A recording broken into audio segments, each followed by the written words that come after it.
ఈరోజు బడిబాట కార్యక్రమము ఇచ్చేసినటువంటి గ్రామ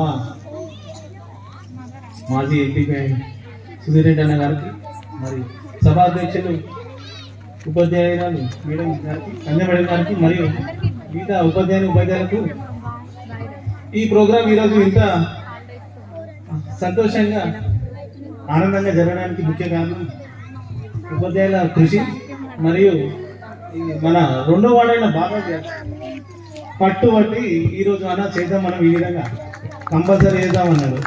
నేను అవైలబుల్ లేను వాస్తవానికి 2 రోజుల నుంచి, అయినా కానీ బాలాజీ నుండి ఈ కార్యక్రమాన్ని మరి ఉపాధ్యాయులు కూడా దగ్గర ఉండి ఇంత మంచిగా చేసి మన గ్రామ ప్రజల నుంచి కోరుకునేది ఒకటే, ప్రైవేట్ పాఠశాలకు ధీటుగా మన ప్రభుత్వ పాఠశాల విద్యార్థులు ఎంత ప్రతిభగా ఉన్నారు, మరియు వీటి చేసిన డ్యాన్సులు కానీ మరియు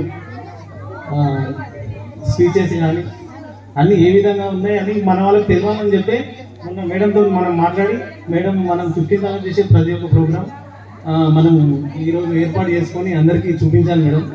ఈ విధంగానైనా మనము ప్రజలలోకి వెళ్ళి మా ప్రభుత్వ పాఠశాలకు మీ విద్యార్థులను పంపించండి, పిల్లల్ని పంపించాలని కోరుకోవడానికి మంచి అవకాశం ఉంటుందని చెప్పి ఈ ప్రోగ్రామ్ని నిర్వహించడం జరిగింది. ఈ ప్రోగ్రామ్కి విచ్చేసినటువంటి గ్రామ ప్రజలకు, తల్లిదండ్రులకు అందరికీ ప్రత్యేకంగా ధన్యవాదాలు తెలియజేస్తున్నాను. Thank you Aravind. మేము ఈ ప్రోగ్రామ్ చేయడానికి ఫస్ట్ బాలరాజ్ దగ్గరికి కాల్ వచ్చింది, మేడం ఈ ప్రోగ్రాము మే 25కి చేద్దామా అని. మే 25కి అయితే పిల్లలు అందుబాటులో ఉండరు, ప్రాక్టీస్కి వీలు కాదు, మేము కూడా సెన్సస్ ట్రైనింగ్లో ఉన్నామని ఆ రోజు చెప్పినాను. లేదు మేడం ఎట్లనైనా అన్నట్టుగా అంటే సరే, ఒకవేళ సెన్సస్ ట్రైనింగ్ మాకు 21 వరకు మేము ముగ్గురం ట్రైనింగ్లోనే ఉన్నాం. రేవంత్ టీచరు, హైమావతి మేడం, మేము ముగ్గురం ట్రైనింగ్లోనే ఉన్నాం. ఓన్లీ 22, 23 మాకు అవకాశం ఉండే.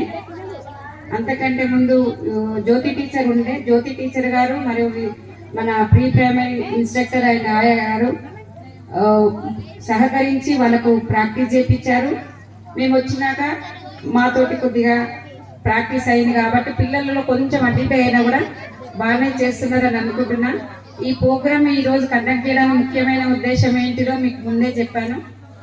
ప్రతి ఊరికి ఒక ప్రభుత్వ పాఠశాలను ప్రభుత్వము నిర్మించడానికి ముఖ్యమైన కారణం ఆ ఊర్లో ఉన్న ప్రతి పిల్లవాడు ఆ పాఠశాలను ఉపయోగించుకోవాలి, నిరక్షరాస్యులుగా ఉండకూడదు, ఆడపిల్లలను దూరంగా